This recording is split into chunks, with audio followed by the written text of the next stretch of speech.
اعوذ باللہ من الشیطان الرجیم بسم اللہ الرحمن الرحیم۔ شروع اللہ کے نام سے جو نہایت مہربان رحم کرنے والا ہے۔ حضرت ابو بکر صدیق رضی اللہ تعالیٰ عنہ کا کمال ایمان۔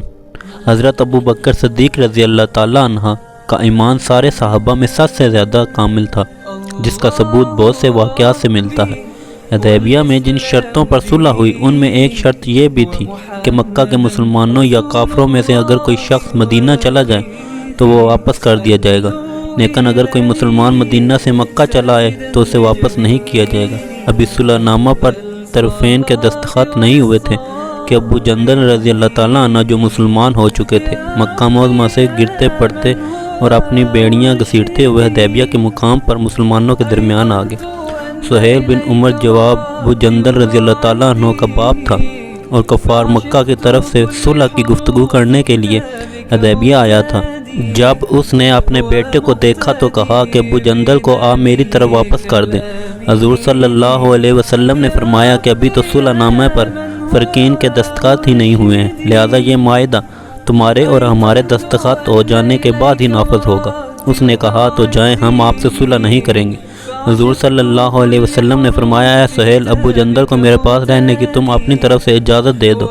اس نے کہا میں اس بات کی ہرگز اجازت نہیں دے سکتا۔ جب حضرت ابو جندل رضی اللہ تعالیٰ عنہ نے دیکھا کہ اب میں پھر مکہ لٹا دیا جاؤں گا تو انہوں نے صحابہ کرام رضوان اللہ علیہم اجمعین سے فریاد کی اور کہا اے مسلمانوں، دیکھو میں کافروں کی طرف لٹایا جا رہا ہوں، حالانکہ میں مسلمان ہو چکا ہوں اور آپ لوگوں کے پاس آ گیا ہوں۔ اور حضرت ابو جندل رضی اللہ تعالیٰ عنہ کے بدن پر کافروں کی مار کے جو نشانات تھے، آپ مسلمانوں کو وہ نشانات دکھا دکھا کر رونے لگے تو مسلمانوں کو بڑا جوش پیدا ہوا، یہاں تک کہ حضرت عمر رضی اللہ تعالیٰ عنہ کے محبوب دانائے خفیہ و غیوب جناب احمد مجتبیٰ محمد صلی اللہ علیہ وسلم کی برگاہ میں پہنچ گئے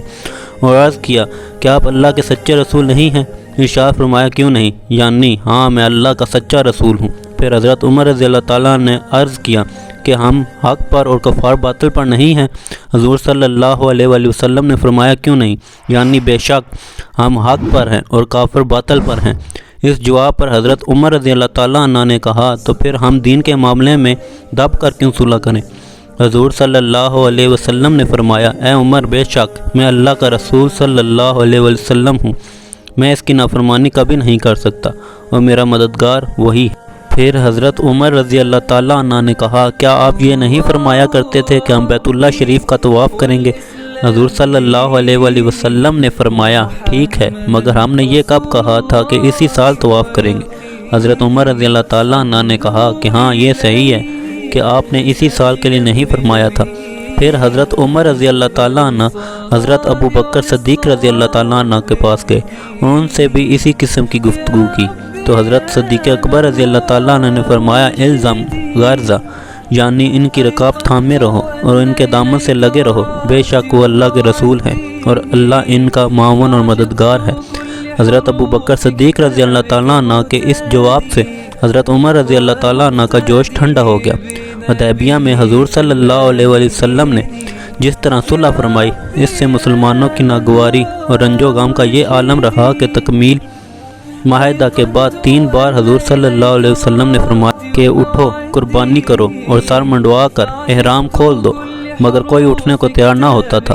یہاں تک کہ حضرت عمر رضی اللہ تعالیٰ عنہ نے جوش میں آ کر حضور سرکار اقدس صلی اللہ علیہ وسلم کی بارگاہ میں ایسی گفتگو کی کہ جس پر وہ زندگی بھر افسوس کرتے رہے اور معافی کے لیے بہت سی نیکیاں کرتے رہے، مگر حضرت ابو بکر صدیق رضی اللہ تعالیٰ عنہ نے حضرت عمر رضی اللہ تعالیٰ عنہ کو جو جواب دیا وہ ایمان فروز جواب بتا رہا ہے کہ حضرت ابو بکر صدیق رضی اللہ تعالیٰ عنہ اپنی جگہ پر بالکل مطمئن تھے کہ حضور اللہ کے رسول ہیں اور وہ جو کچھ کر رہے ہیں سب حق ہے،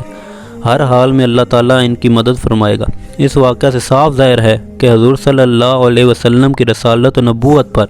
حضرت ابو بکر صدیق رضی اللہ تعالیٰ عنہ کا ایمان سارے صحابہ میں سب سے زیادہ کامل و اکمل تھا، جس نے حضرت عمر رضی اللہ تعالیٰ عنہ کے جوش کو بھی ٹھنڈا کر دیا۔ اور شب معراج کی صبح بہت سے مشرکین ابو بکر صدیق رضی اللہ تعالیٰ عنہ کے پاس آئے اور کہا کہ آپ کو کچھ خبر ہے؟ آپ کے دوست محمد صلی اللہ علیہ وسلم کہہ رہے ہیں کہ انہیں رات کو بیت المقدس اور آسمان وغیرہ کی سیر کرائی گئی ہے۔ آپ نے کہا کیا واقعی وہ ایسا فرما رہے ہیں؟